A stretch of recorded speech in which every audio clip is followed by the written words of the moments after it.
wabarakatuh. Kepada yang terhormat Bapak Ibu dosen penguji uji kinerja pada PPG Transformasi tahun 2025, perkenalkan saya Ana Masyfaatul Wardah, mahasiswa PPG mata pelajaran Ilmu Pengetahuan Sosial batch keempat tahun 2025 di Universitas Negeri Surabaya dengan nomor induk mahasiswa 250010392410098.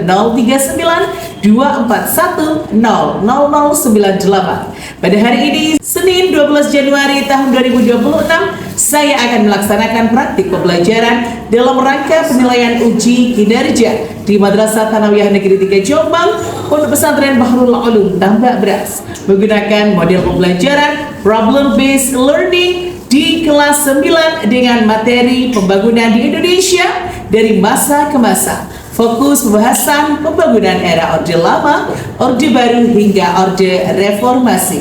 Terima kasih dan selamat menyaksikan.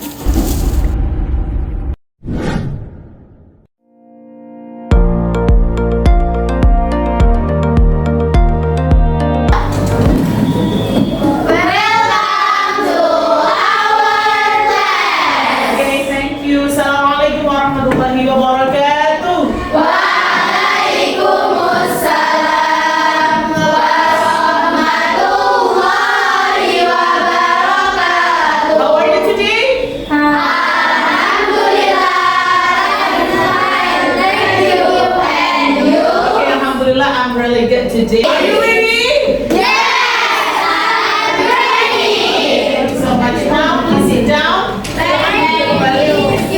Okay. I will check for your attendance today. Miss akan mengecek kehadirannya hari ini ya. The student that I call, please say present ya. Yang dipanggil namanya silakan bisa langsung mengucap present. Alena Princess. Present. Thank you. Almira Rahmadina. Asfa Makrotum Nisa. Present.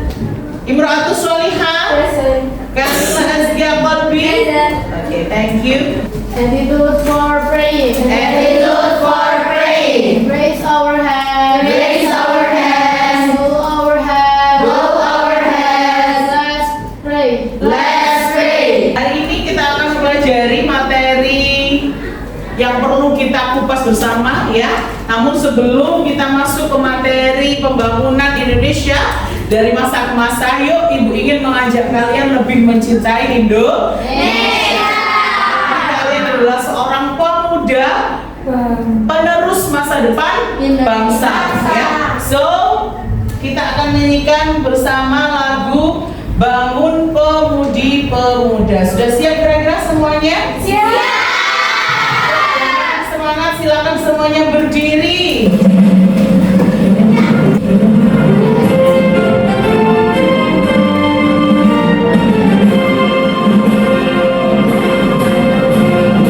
Bangun pemudi pemuda Indonesia. Dan bajumu Sisihkan untuk negara. Masa yang akan datang, kewajiban pula menjadi tanggunganmu terhadap nusa. Menjadi tanggunganmu terhadap nusa.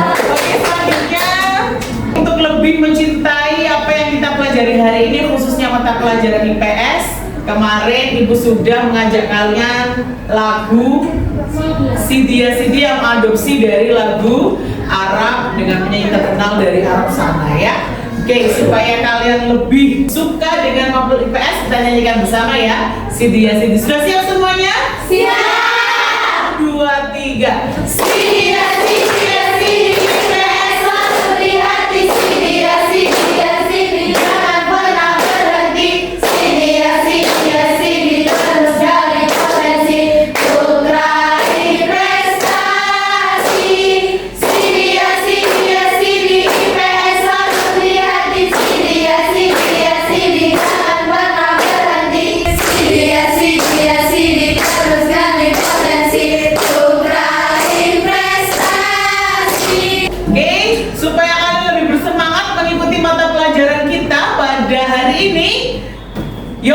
kita tepuk semangat Cowboy ya. Masih ingat biasanya ibu sering pakai itu untuk SBG kalian ya. 1, 2, 3 tepuk semangat. Semangat, semangat, iya. Semangat, semangat, iya. Lagi sekali lagi. Semangat, semangat, iya. Semangat, iya. Oke, silakan duduk kembali, tepuk tangan untuk Cowboy. Baik, selanjutnya kita akan masuk ke penjelasan tentang pembangunan Indonesia dari masa ke masa. Silakan LKS-nya bisa dibuka, buku catatannya bisa dibuka ya. Ini merupakan materi yang awal di semester genap ya. Sebelumnya, Ibu ingin tanya dulu nih ke kalian. Menurut kalian penting gak sih kita belajar materi tentang pembangunan negara kita dari masa ke masa? Penting. Apa yang membuat pembelajaran pembangunan dari masa ke masa ini menjadi penting bagi kalian? Agar kita tahu. Ya, angkat tangan dulu coba. Alena ya, gimana Alena? Agar kita tahu bagaimana perjuangan para pahlawan dari masa lama sampai ke modern. Oke, tepuk tangan untuk Alena. Ya, salah satu alasannya yaitu supaya kita lebih mengetahui. Kalau kita mengetahui perjuangan para pejuang di zaman dulu, maka kita akan lebih mencintai negara kita. Iya. Karena ada sebuah makalah hubbul waton minal Iya. mencintai negara kita adalah sebagian dari Iman. Bagaimana cara mencintai itu? Maka kita harus tahu dulu gimana sih perjuangannya para pahlawan zaman dulu sampai bisa merdeka. Saat ini kita sudah menikmati era-era pasca kemerdekaan. Sudah tidak ada lagi peperangan yang mengancam nyawa kita. Kita tinggal menjadi generasi yang siap untuk berjuang. Oke? Untuk itu kita perlu mempelajari ini. Oke. Sebelum memasuki videonya, Ibu ingin tanya dulu, siapa sih presiden yang diangkat menjadi presiden pertama kali era Orde Lama? Sekarang marilah kita simak video tentang pembangunan era Orde Lama. Indonesia telah melakukan berbagai upaya pembangunan hingga saat ini, seperti pembangunan infrastruktur kereta api, jalan, bandara, bendungan, pembangkit tenaga listrik, dan lain sebagainya. Namun, tahukah kalian jika pembangunan sebetulnya tidak hanya berupa pembangunan di bidang fisik atau infrastruktur? Kebijakan pembangunan nasional dirancang oleh pemerintah dan dilaksanakan oleh seluruh masyarakat untuk bisa mencapai tujuan nasional. Oke, dari sini kita tahu bahwa pembangunan ini diperuntukkan untuk apa kira-kira? Mencapai kemajuan negara, meningkatkan kesejahteraan masyarakat, mendorong progres peningkatan dari sebuah negara, di mana tujuan utamanya nanti adalah mencapai kehidupan masyarakat yang sejahtera. Untuk mewujudkan negara yang bagaimana? Baldatun thayyibatun wa rabbun ghafur. Ya, itu tujuan utamanya ya, Nak ya. Nah, pembangunan di sini ternyata tadi penjelasannya ada dua jenis ya, Nak ya. Ada yang masuk dalam pembangunan nasional, ada yang masuk dalam pembangunan regional. Pembangunan nasional berarti bagaimana? Sumber dananya dari mana? Dari negara, dari pemerintah pusat. Kalau pembangunan regional berarti sumber dananya dari pemerintah daerah, ya. Semua dikatakan pembangunan regional atau nasional ini karena sumber dananya. Kalian bisa menyaksikan di era Orde Lama dulu ternyata sudah banyak dibangun infrastruktur, ya Nak ya. Salah satunya adalah yang menjadi ikon negara kita.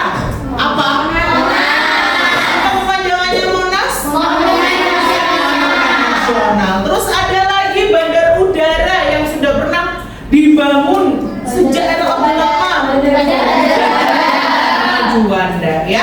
Kemudian ada juga Sini jembatan. Jembatan Itu sudah dibangun sejak era Orde. Sampai sekarang gimana?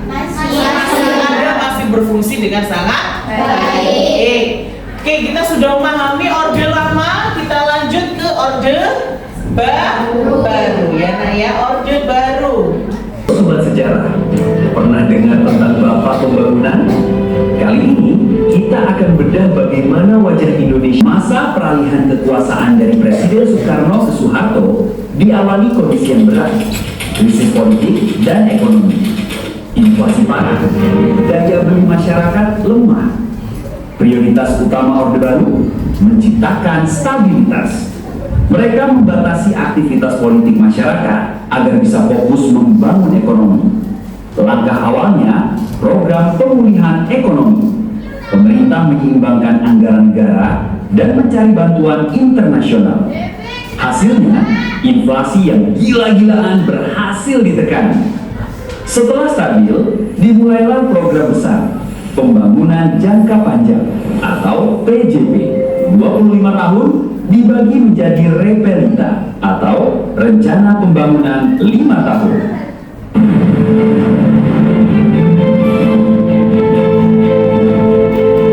Pembangunan ini punya landasan filosofis, namanya trilogi pembangunan. 1. Stabilitas politik dan keamanan. 2. Pertumbuhan ekonomi tinggi. Dan 3. Pemerataan pembangunan. Oke, kita lihat di video barusan Orde Baru. Siapakah Bapak Pembangunan tadi? Siapa beliau? Presiden. Yang pertama tadi siapa? Era Orde apa tadi? Ini era Orde Baru. punya program yang luar biasa di awal. Apa tujuannya tadi yang awal? Pak Harto menstabilkan ekonomi. Ya, mencapai stabilitas ekonomi. Apa yang berhasil beliau lakukan? Menekan inflasi. Kemudian beliau membuat apa program pembaruannya? PJP. Apa PJP tadi? Program. How many years for PJP? 25 years. What is the name of the program? Apa kepanjangannya? So each 5 years, right? Yes. Setiap 5 tahun sekali selalu ada program-program pembangunan. Ya. Kemudian yang kedua tadi baru saja kalian saksikan ada pembangunan yang diusung oleh Pak Harto, yaitu mempunyai gagasan apa tadi? Trilogi pembangunan. Fokus pada apa saja? Stabilitas nasional, pertumbuhan ekonomi, Oke, semuanya untuk the growth of Indonesia, untuk pembangunan Indonesia. Forgetting progress, not regress, untuk mencapai peningkatan, bukan penurunan. Yuk, di tanggal 21 Mei 1998, Pak Harto mengundurkan diri. Peristiwa ini menjadi titik balik berakhirnya era Orde Baru. Sampai di sini any questions? Oke ya, yuk kita masuk ke era Orde Reformasi. Pada akhir masa Orde Baru, kondisi masyarakat kembali mengalami krisis seperti di akhir Orde Lama. Krisis ekonomi menyebabkan inflasi tinggi yang menyulitkan kehidupan rakyat dan memicu kerusuhan di berbagai kota, termasuk Jakarta yang menelan banyak korban jiwa. Di tengah situasi tersebut, mahasiswa menuntut reformasi dan berhasil menduduki gedung DPR atau MPR. Akhirnya, Presiden Soeharto mengundurkan diri yang menandai berakhirnya Orde Baru dan lahirnya masa reformasi. Ini adalah periode dalam sejarah Indonesia yang dimulai pada tahun 1998 setelah Presiden Soeharto mengundurkan diri, yang bertujuan melakukan perubahan besar atau reformasi dalam sistem pemerintahan, politik, ekonomi, dan kehidupan sosial agar menjadi lebih demokratis, adil, dan transparan. Oke, titik pembeda antara Orde Reformasi dengan orde-orde sebelumnya adalah ada di baris terakhir. menjadi lebih demokratis, adil, dan transparan. Makanya dikatakan orde reformasi. Sebab kita ketahui ketika di era orde lama, lengsernya itu banyak sekali pertempuran dalam negeri. Bahkan orde lama dulu apa yang menyebabkan lengser? G30 itu serangan dari dalam atau dari luar? Ya, sebelumnya sudah banyak sekali ya kelompok-kelompok yang mendirikan untuk menunjukkan eksistensinya ingin merdeka. Ada Permesta, betul tidak? Ada PRRI. Sampai akhirnya berontaklah PKI melalui gerakan 30 September. Hal itu menjadikan Pak Harto memiliki gaya kepemimpinan otoriter yang kurang demokratis, kurang transparan, dan terkesan tidak adil kepada masyarakat. Kenapa? Karena masyarakat diminta harus patuh terhadap aturan presiden. Siapapun yang tidak sesuai dengan perintah presiden, ya, yang melanggar, yang tidak mau mengikuti arahan presiden, dianggap dia adalah anggota para pemberontak. Betul tidak? Betul. Itu adalah di era Pak Harto. Beliau seperti itu karena sebelumnya ricuh sekali di dalam negeri, makanya karakternya begitu otoriter. Nah, ketika itu diterapkan selama berapa tahun beliau berlangsung menjadi presiden? 32 tahun. Lama-kelamaan masyarakat merasa terkekang, ya, akhirnya sampailah Krismon dan mulailah era reformasi. Di era reformasi inilah yang menjadi titik balik adanya demokrasi, adanya keadilan, adanya transparansi. Dari gambar ini kalian bisa melihat bahwa siapa yang menjadi presiden pertama di era reformasi?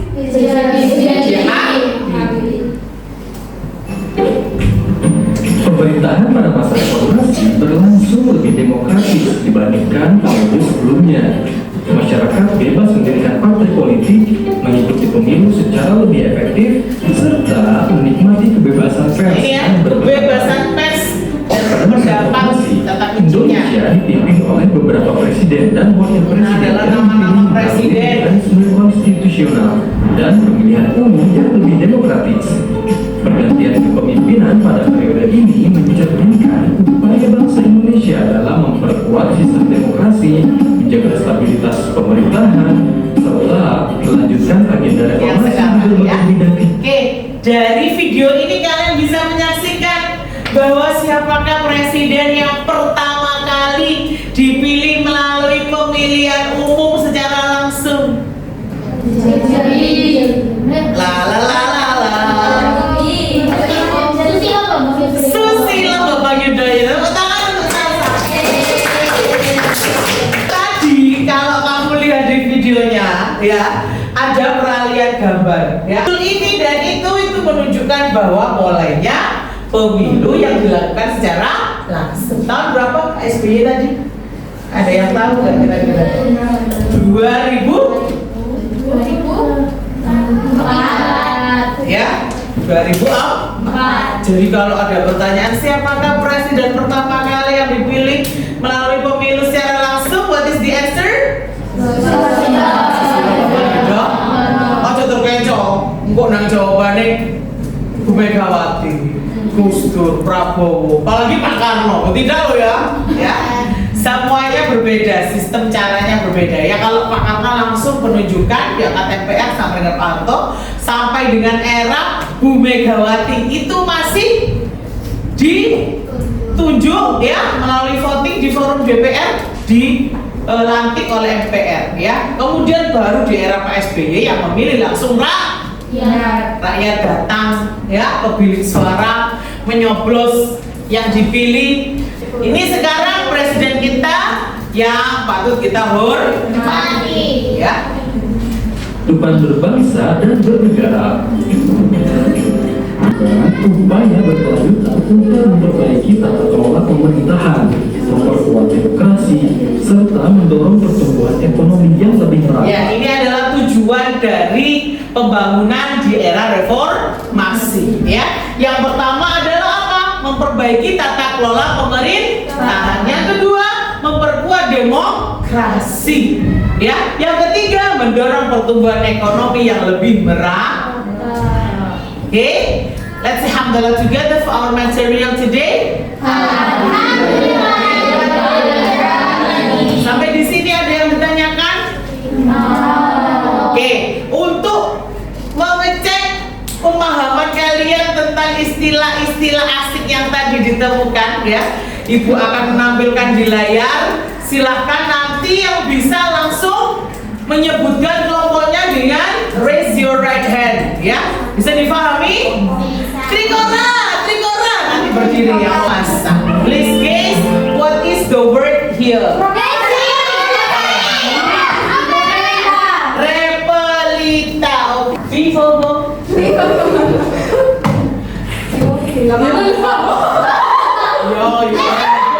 Handengin alon.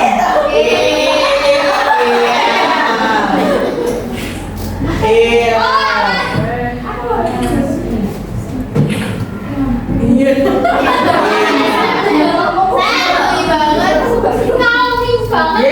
Kamu tahu kalau saya udah ngerekam itu kan soft banget. Coba saya. Habis juga gitu, nggak bisa sesoft Zelda. Yuk.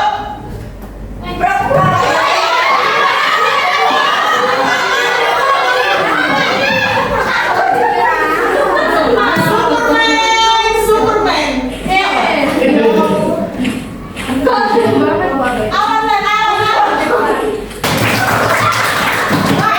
Sekarang kalian sudah tahu beberapa istilah-istilah yang tadi muncul. Terima kasih untuk semangatnya. Sekarang silakan fokus dengan kelompoknya, tunjuk ketua kelompoknya, ya. Siapa ketua kelompoknya? Siapa kompetitor? Silakan dibuka playground. Silakan dibuka playground. Silakan dibuka playground.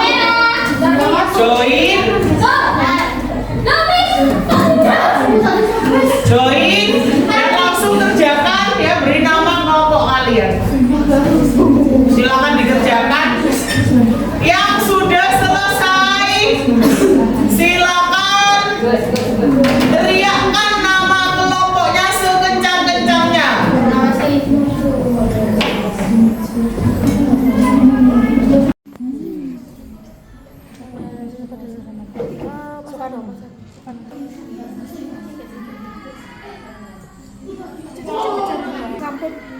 Have done. You done? You can shout your group name. Ampera. Oke.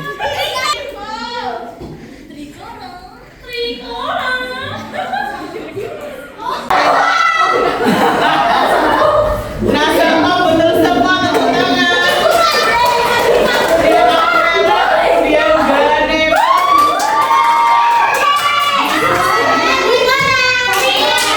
Masih, yuk silakan. Miss akan panggil grup yang peringkatnya paling tinggi. Kita jalan bersama. Ayo. 1, 2, 3. 1, 2, 3.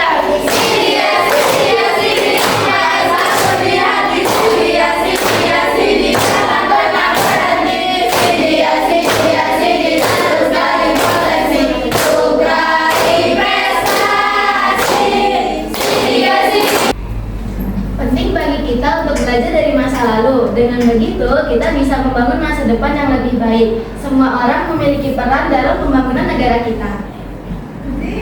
Keempat, apa yang menjadi fokus pembangunan infrastruktur pada masa Orde Lama? Jawabannya adalah A. Jalan, pelabuhan, dan bandara.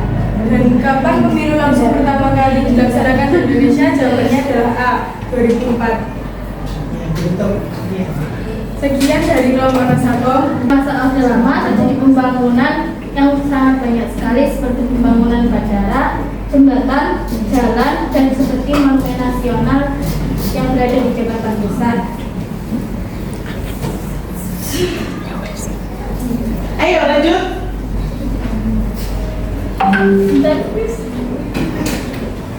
Dan orde baru. Dan Orde Baru memiliki tujuan yakni menstabilitaskan nasional, pertumbuhan ekonomi, dan pemerataan pembangunan. Orde Baru memiliki beberapa program yakni seperti KB, industrialisasi, repelita, dan pembangunan pendidikan. Pada masa reformasi, bertujuan melakukan perubahan besar dalam sistem pemerintahan agar menjadi lebih demokratis, adil, dan transparan. Pada masa reformasi ini juga terjadi pemilihan presiden secara langsung pada tahun 2004, yakni pemilihan Presiden Susilo Bambang Yudhoyono. Sekian, terima kasih. Wassalamualaikum warahmatullahi wabarakatuh. Baik, alhamdulillah. Bagaimana pembelajaran kita hari ini? Apakah semuanya menambah informasi baru? Apakah sudah banyak hal-hal baru yang saya tidak tahu menjadi tahu? Banyak banget. Oke.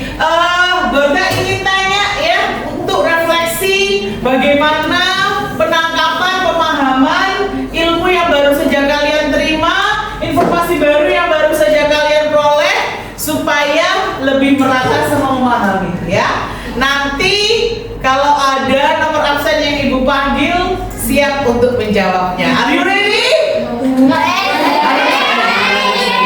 Harus ready. Di era Orde Baru, tadi kita sudah menyaksikan bagaimana effortnya yang begitu hard, kerja keras yang begitu sungguh-sungguh dari seorang sosok Presiden Soeharto. Ada salah satu lembaga pendidikan yang menjadi program unggulan di era Pak Harto, yaitu pembangunan sebuah sekolah dasar yang diberi nama sekolah dasar apa? Absen 9. Absen 9?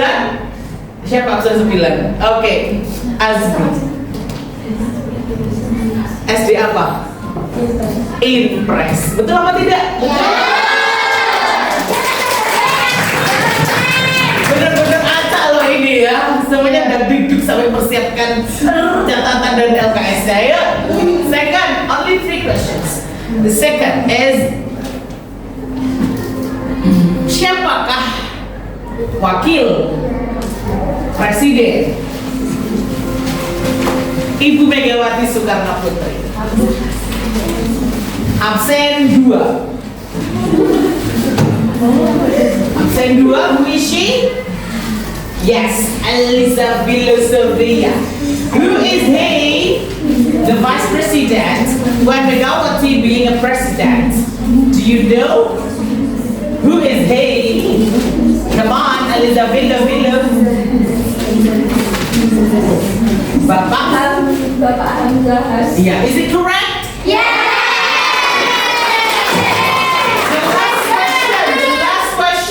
The last questions.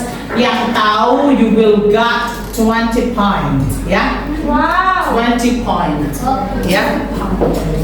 Menurut kamu,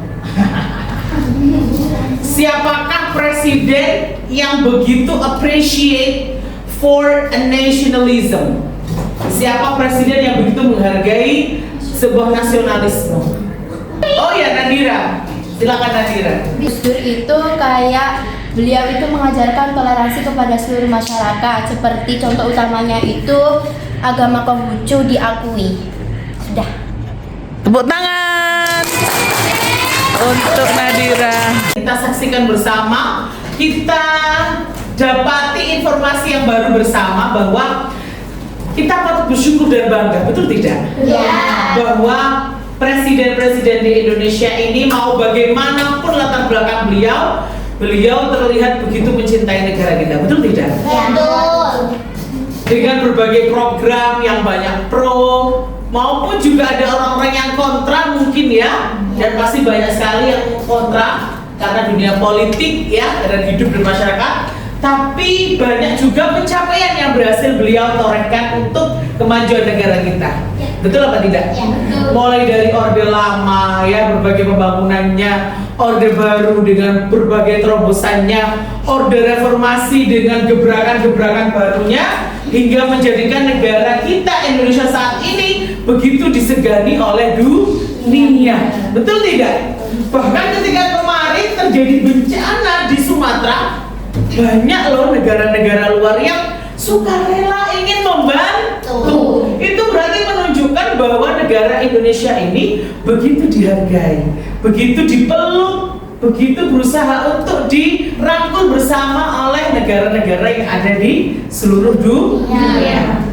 Apapun yang terjadi di negara kita ini patutlah kita bersyukur, karena bagaimanapun di Indonesia ini, disinilah tempat kita belajar, disinilah tempat kita untuk bertumbuh, dan disinilah tempat kita sejatinya untuk mengabdi. Semoga sampai nanti sebagai generasi muda bisa membawa nama baik Indonesia sesuai dengan passion terbaik kalian masing-masing. Alhamdulillah, banyak nantinya penerus-penerus menteri-menteri ya yang dari LTSM 3 Jombang. Karena kalau biasanya punya jabatan di pusat, ketika beliau mempunyai program yang baik, itu lebih mudah untuk terrealisasikan ya. Apa yang baik dari kepemimpinan, mulai dari era Orde Lama, era Orde Baru, era Reformasi, silahkan diambil, diadopsi dan menjadi inspirasi. Segala keburukan yang mungkin pernah kamu lihat, kamu dengar, atau kamu rasakan, buang jauh. Semoga pembelajaran hari ini bisa menambah wawasan, bisa menambah rasa cinta kepada negara kita. Karena sekali lagi, hubbul watan minal iman. Let's say hamdalah together. I think enough for our meeting today, and now I need the leader of this class to close with doa kafaratul majelis, and you can lead it. Come on. Attitude for praying. Attitude for praying. Raise our hands. Raise our hands. Bow our heads. Bow our heads. Let's pray. Let's pray. Bismillahirrahmanirrahim. Subhanakallahumma wa bihamdika asyhadu an la ilaha illa anta astaghfiruka wa atubu ilaik. Wa sallallahu ala sayyidina Muhammad walhamdulillahi rabbil alamin. Okay, see you tomorrow with the powerful spirit. Keep healthy every day. Wafaqanahu lima yuhibbu wa yarda. I'm sorry there's some mistakes. Wassalamualaikum warahmatullahi wabarakatuh.